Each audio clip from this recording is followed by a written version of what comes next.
ನಮಸ್ಕಾರ ನೆಲಬಂಧುವರೇ, ನಾನು ಭೂಮಾಪನ ಅಥವಾ ನೆಲಮಾಪನದ ಬಗ್ಗೆ ಪರಿಚಯ ಮಾಡಿಸ್ತಾ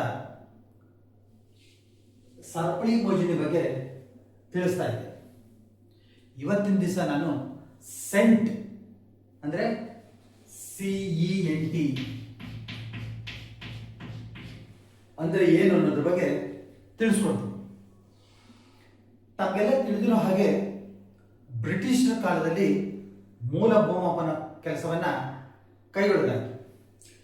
ಈ ಸಂದರ್ಭದಲ್ಲಿ ಆಯಾ ಕಾಲಕ್ಕೆ ಬಳಸ್ತಾ ಇರ್ತಕ್ಕಂಥ ಇಂಚು, ಅಡಿ, ಗಜ ಮತ್ತು ಇತರ ಮಾಪನಗಳನ್ನು ಬಳಸಿ ಭೂದಾಖಲೆಗಳನ್ನು ತಯಾರು ಮಾಡಲಾಗಿದೆ.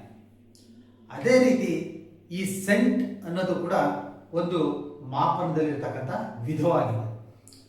ಇದನ್ನು ಕರ್ನಾಟಕದ ಹಲವು ಭಾಗಗಳಲ್ಲಿ ನಿವೇಶನ ಮತ್ತು ಕಡಿಮೆ ವಿಸ್ತೀರ್ಣವನ್ನು ದಾಖಲಿಸಲು ಬಳಸಲಾಗ್ತದೆ. ಹಾಗಾದರೆ ಒಂದು ಸೆಂಟ್ ಅಂದರೆ ಏನು, ಅದರ ಅಳತೆ ಹೇಗಿರುತ್ತೆ ಅನ್ನೋದ್ರ ಬಗ್ಗೆ ಇವತ್ತಿನ ದಿವಸ ನಾವು ತಿಳ್ಕೊಳ್ಳೋಣ. ತಮಗೆಲ್ಲ ಗೊತ್ತೇ ಇದೆ, ಒಂದು ಸರಪಳಿ ಅಂದರೆ 33 ಅಡಿ ಹಾಗೂ ಒಂದು ಮೆಟ್ರಿಕ್ ಸರಪಳಿ ಅಂತಂದರೆ 10 ಮೀಟರ್. ಒಂದು ಗುಂಟೆ ಆಗಬೇಕು ಅಂತಂದರೆ 1 ಅಡಿ ಉದ್ದ ಮತ್ತು 1 ಅಡಿ ಒಂದು ಸರಪಳಿ ಉದ್ದ ಒಂದು ಸರಪಳಿ ಅಗಲವನ್ನು ತೆಗೆದುಕೊಂಡಾಗ ಒಂದು ಗುಂಟೆ ಅಂತ ಕರೀತೀವಿ. ಅಂದರೆ 33 ಅಡಿ ಉದ್ದ 33 ಅಡಿ ಅಗಲ ಸೇರಿದ್ರೆ ಒಂದು ಗುಂಟೆ ಆಗುತ್ತೆ. ಅದು 1089 ಚದರ ಅಡಿಗೆ ನಾವು ಒಂದು ಗುಂಟೆ ಅಂತೀವಿ. ಅಥವಾ 10 ಮೀಟರ್ ಇಂಟು 10 ಮೀಟರ್ ಮಾಡಿದಾಗ 100 ಚದರ ಮೀಟರ್ ಬರುತ್ತೆ. ಇದಕ್ಕೂ ಒಂದು ಏರ್ಸ್ ಅಂತ ಕರಿತೀವಿ ಅಥವಾ ಒಂದು ಗುಂಟೆ ಕಲಿಸಲು ಕರೀಬಹುದಾಗಿದೆ. ಹಾಗಾದ್ರೆ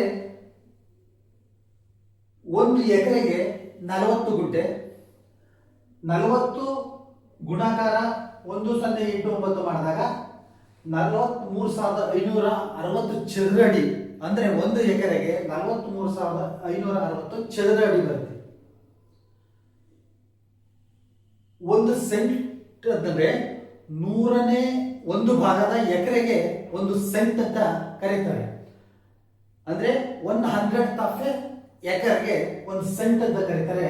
ಹಾಗಾದ್ರೆ ಒಂದು ಸೆಂಟ್ ಅಂದ್ರೆ ಒಂದು ಎಕರೆಯನ್ನ 100ನಿಂದ ಭಾಗಿಸಿದಾಗ ಎಷ್ಟು ಚದರ ಅಡಿ ಬರುತ್ತೋ ಅಷ್ಟು. ಅಂದ್ರೆ 43,560ನ್ನ 100ರಿಂದ ಭಾಗಿಸಿದಾಗ 435.6 ಚದರ ಅಡಿ ಬರುತ್ತೆ. ಅಂದ್ರೆ ಒಂದು ಸೆಂಟ್ಗೆ 435.6 ಚದರ ಅಡಿ ಆಗುತ್ತೆ.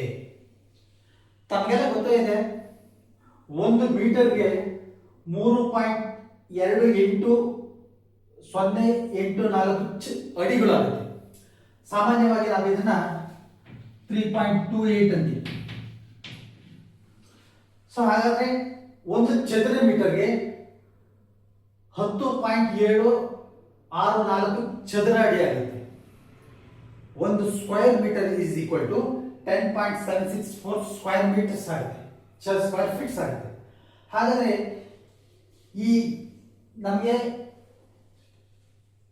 ಈ 435.6 ಚದರ ಅಡಿ ಈಕ್ವಲ್ಸ್ 1 ಸೆಂಟನ್ನ ನಾವು ಚದರ ಮೀಟರ್ ಕನ್ವರ್ಟ್ ಮಾಡೋಣ. ಸೊ 10.764 ಅಂದ್ರೆ 435.6 ಚದರ ಅಡಿ ಈಕ್ವಲ್ಸ್ 1 ಸೆಂಟು ಈಕ್ವಲ್ಸ್ 40.47 ಚದರ ಮೀಟರ್ ಆಗುತ್ತೆ. ಇದನ್ನ ನಾವು ಸಾಮಾನ್ಯವಾಗಿ 40 ಚದರ ಮೀಟರ್ ಅನ್ನು ಕರೀಬಹುದಾಗಿದೆ. ಅಂದ್ರೆ 40 ಚದರ ಮೀಟರ್ಗೆ 1 ಸೆಂಟ್ ಆಗುತ್ತೆ. ನಮಗೆ ಒಂದು ಗುಂಟೆಗೆ 100 ಚದರ ಮೀಟರ್. ತಮಗೆಲ್ಲ ಗೊತ್ತೇ ಇದೆ, 10 ಮೀಟರ್ ಇಂಟು 10 ಮೀಟರ್ 100 ಚದರ ಮೀಟರ್ ಆಗುತ್ತೆ. ಸೊ ಹಾಗಾದ್ರೆ ನಮಗೆ ಒಂದು ಗುಂಟೆಗೆ ಎಷ್ಟು ಸೆಂಟ್ ಆಗುತ್ತೆ ಅನ್ನೋದ್ರ ಬಗ್ಗೆ ತಿಳ್ಕೊಳ್ಳೋಣ. ಹಾಗಾದ್ರೆ ಒಂದು ಗುಂಟೆಗೆ 100 ಚದರ ಮೀಟರ್ ಅಂದ್ರೆ 1/40 ಮಲ್ಟಿಪ್ಲೈಡ್ ಬೈ 100 ಮಾಡಿದಾಗ 2.5 ಅಂದ್ರೆ 2.5 ಸೆಂಟ್ ಆಗುತ್ತೆ. ತಾವು ಇದನ್ನ ನಾವು ಆಕಾರ ಬಂದಲ್ಲೂ ಸಹ ಪ್ರಿಂಟ್ ಮಾಡಿ ನಮೂದು ಮಾಡಿರ್ತಾರೆ, ನಾವು ಕಾಣಬಹುದಾಗಿದೆ. ನೆಲಮಾಪನಕ್ಕೆ ಸಂಬಂಧಪಟ್ಟಂತ ಎಲ್ಲ ವಿಡಿಯೋಗಳು ಫೇಸ್ಬುಕ್, ಇನ್ಸ್ಟಾಗ್ರಾಮ್ ಹಾಗೂ ಯೂಟ್ಯೂಬ್ನಲ್ಲಿ ಲಭ್ಯವಿದ್ದು ತಾವು ನೆಲಮಾಪನ ಎಂದು ಟೈಪ್ ಮಾಡಿ ಸಬ್ಸ್ಕ್ರೈಬ್ ಆಗಿ ವೀಕ್ಷಿಸಬಹುದಾಗಿದೆ. ನಪಾಪನಕ್ಕೆ ಸಂಬಂಧಪಟ್ಟಂತ ಮತ್ತೊಂದು ವಿಷಯದ ಬಗ್ಗೆ ಮುಂದಿನ ಸಂಚಿಕೆಯಲ್ಲಿ ತಿಳಿಸ್ಕೊಡ್ತೀನಿ. ಅಲ್ಲಿವರೆಗೂ ನಮಸ್ಕಾರ.